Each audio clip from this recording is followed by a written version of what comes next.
It's the final over of a thrilling chase. Now it's 11 needed of the last over.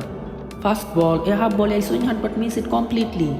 The keeper also fumbles and it runs away for 4. Second ball, a Yorker on off, I dig it out and take a quick single. Now 6 needed from 4 balls. This gonna be third ball. The bowler is getting ready to blow it out. On the other end, my partner is preparing for a big hit.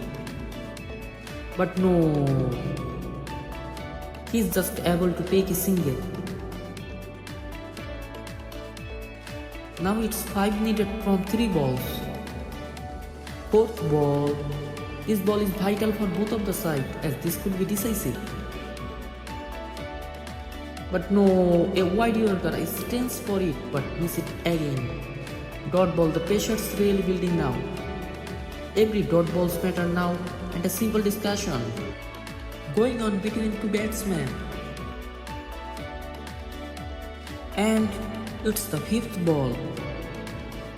The batting is looking for the chance this one.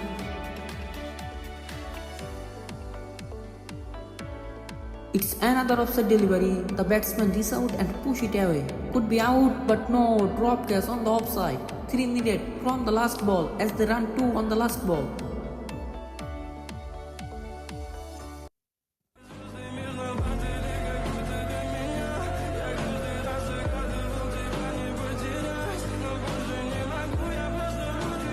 Last ball, the bowler charges in perfect Yorker, and that's it, the match is over.